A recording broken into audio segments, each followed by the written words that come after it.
জয় শ্রীকৃষ্ণ। আমি কল্যাণ সত্যি ভৌতিক ঘটনা চ্যানেলে তোমাদের সকলকে স্বাগত জানাই। যারা চ্যানেলে নতুন তারা চ্যানেলটাকে অবশ্যই সাবস্ক্রাইব করো, যারা পুরাতন সাবস্ক্রাইবার তারা অবশ্যই কমেন্টসে লিখে পাঠিও। ডেসক্রিপশানে দেওয়া হোয়াটসঅ্যাপ নাম্বারে তোমাদের জানা যদি এই ধরনের কোনো সত্য ঘটনা জানা থাকে তাহলে অবশ্যই ভয়েসে পাঠাতে পারো বা লিখেও পাঠাতে পারো। অবশ্যই তোমাদের নাম সহ এটা আমরা প্রচার করব। আজকে তোমাদের কাছে যে ঘটনাটা বলবো এটা 1971-72 সালের ঘটনা, সেই সময়কার। এই ঘটনা আমাকে পাঠিয়েছে আমারই এক হোয়াটসঅ্যাপ বন্ধু, আমার সাবস্ক্রাইবার। তিনি বলছেন ছেলেবেলা থেকে সে মানুষ হয়েছে মামার বাড়িতে। তার মামা 4 জন। মামাদের মধ্যে সেজ মামা ছেলেবেলা থেকেই ছিলেন খুব ডাকাপুকো। পাড়ার লোকেরা তাকে একদম নামেই চেনে। নাম তার ছিল তপা। তার অন্যান্য বন্ধুরা ছিলেন সন্তু, টোটন, ভেলু। এরা সকলেই ওই তপা মামার মতোই একদম প্রত্যেকের কাছে খুব সুপরিচিত নাম। পাড়ার কোনো ধরনের কাজে এদের ডাক আগে পড়ে। এরা সবসময় মানুষের উপকার করেই বেড়াতো, লোকের অনিষ্টও করত। কার গাছের ফল, কার বাড়িতে শীতকালে নেট চাপা দিয়ে জারের মধ্যে আচার শুকনো করতে দিয়েছে, সেই আচার তারা নির্দ্বিধায় একেবারে খালি করে দিয়ে আবার ওই খালি জারগুলোকে ঠিক সস্থানে রেখে চাপা দিয়ে চলে আসতো। এরকম নালিশও বহু শোনা গেছে।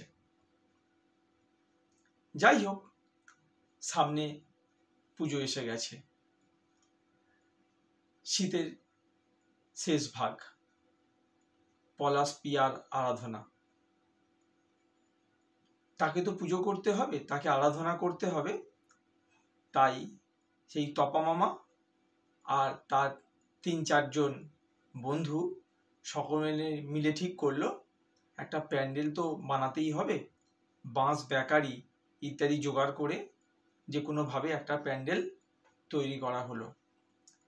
কিন্তু প্যান্ডেলের কাপড় কোথা থেকে জোগাড় করা যাবে? ঠিক করলো 4 বন্ধুই বাড়িতে গিয়ে চেষ্টা করবে মা, ঠাকুমা, দিদিমা, দিদি যাদের থেকেই হোক একটা কাপড় জোগাড় করে নিয়ে তারা প্যান্ডেলটা ছাইবে।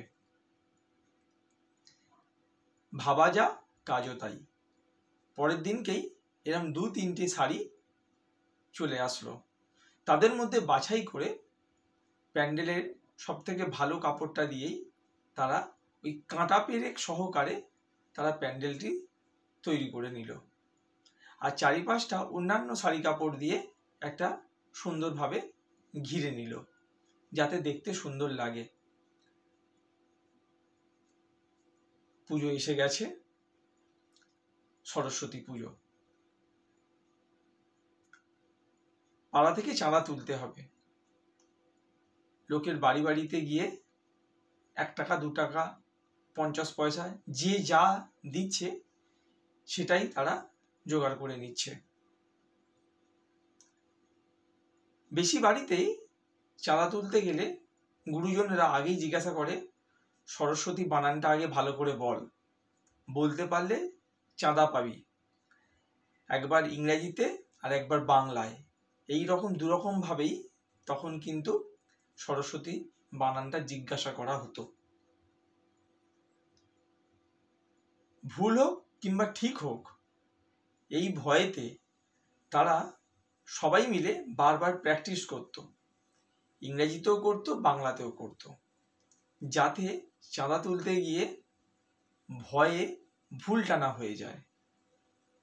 যাই হোক, এইভাবে বেশ কিছু চাঁদা তারা তুলেছিলেন পুজো করার জন্য। আর প্রত্যেকের বাড়ি থেকে জোর জবরদস্তিমূলক আরও কিছু পয়সা তারা জোগাড় করেছিল পুজোটা যাতে সুন্দরভাবে হয়। কিন্তু সেই সময়কার ছেলেদের একটা বিশেষ আগ্রহ ছিল যে কারো বাগান থেকে ফল, কারো বাগান থেকে কলা গাছ, কারো বাগান থেকে আম পাতা, কারো বাগান থেকে ফুল, এইগুলো তুলে নিয়ে বেশ খানিকটা জোগাড় হয়ে যাবে। বাকি যে পয়সা বাঁচবে পুজো করার পর সেইটা দিয়ে একটা চড়ুই ভাতিও করা যাবে। তাদের কিন্তু এই রকম ধরনের মানসিকতা ছিল। যাই হোক, মোটামুটি কে কিভাবে জোগাড় করবে সেটা তো ঠিক হয়েই গেল।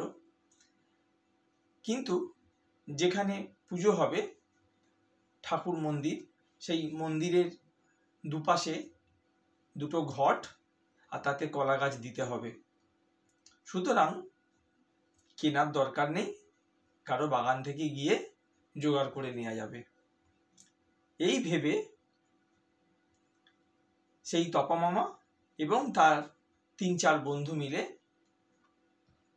ভোরের দিকে তারা একটি বাগানে গিয়ে উপস্থিত, কলা বাগান। এই ঘটনাটা তো আজ থেকে অনেক দিন আগেকার, 1971-72 সালের কথা।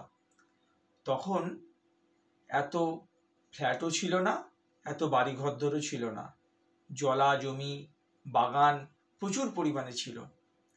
তা সেই রকমই সেই ভোরের আলো আঁধারিতে তারা গিয়েছিল কলা গাছ কাটতে। কিছু কলা পাতাও দরকার পুজোর ফল ফুল ইত্যাদি রাখার জন্য, আর ওই ঘটের মধ্যে ডাব বসিয়ে তার পাশে কলা গাছকে লাগাতে হবে, এইটার জন্য দরকার ছিল। ভোর তখন 3টে কি 3:30 হবে। বন্ধুরা মিলে চলে গেছে সেই কলা বাগানে। তপা মামা এবং তার 3 বন্ধু, মানে মোট 4 জন মিলে বাগানে ঢুকে গেছে কলা গাছ কাটতে। বেশি বড় কলা গাছের দরকার নেই, কারণ তাদের তো ওই বাড়ির শাড়ি কাপড় দিয়ে তৈরি করা ছোট প্যান্ডেল, তাই ওই ছোট ধরনের কলা গাছ হলেই হয়ে যাবে। প্রথমে টোটন মামা গেছে একটি কলা গাছের কাছে কাটতে।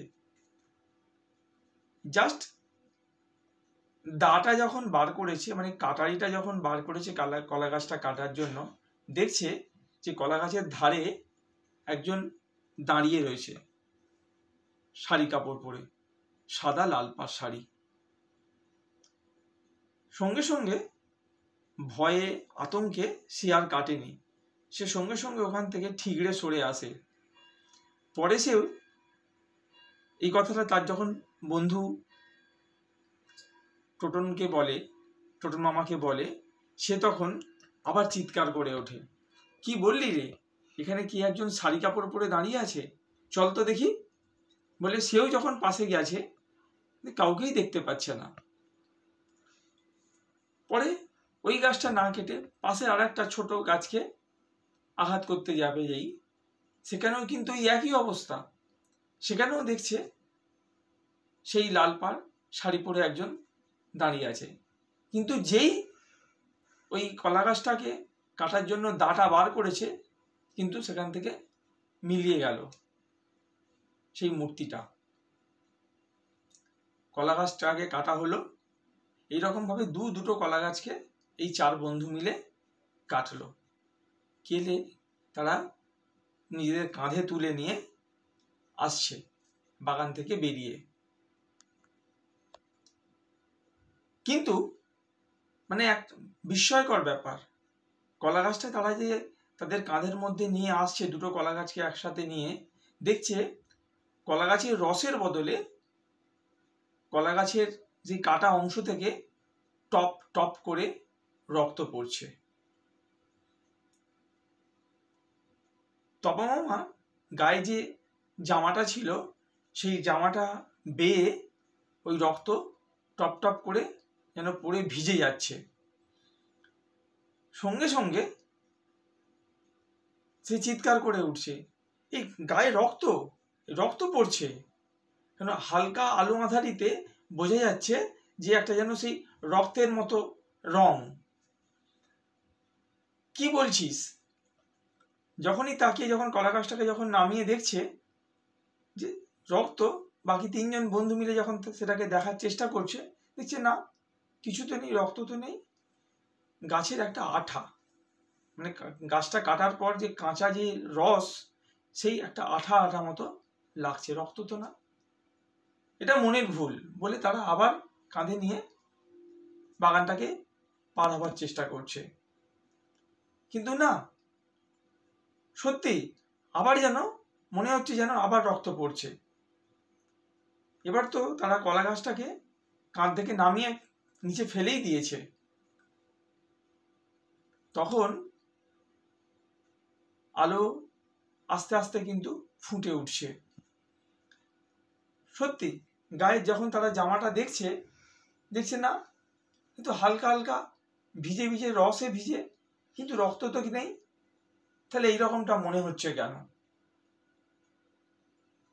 কিন্তু না, তারা সেই কলা গাছগুলোকে নিয়ে এসে তাদের প্যান্ডেলের সামনে উপস্থিত হয়েছিল এবং এই ঘটনাগুলো তারা তাদের গার্জেনদের জানিয়েছিল যে আমরা এরকমভাবে গাছ থেকে মানে কলা গাছ কেটে নিয়ে আসছিলাম প্যান্ডেলে পুজোর জন্য, এই ঘটনা ঘটেছে। আমাদের সত্যি মনে হচ্ছিল, কিন্তু পরে যখন গাছটাকে ফেলে দিলাম কাঁধ থেকে নামিয়ে, তখন কিন্তু স্বাভাবিক এমনি জাস্ট আঠা বা রসের মতোই লাগছিল।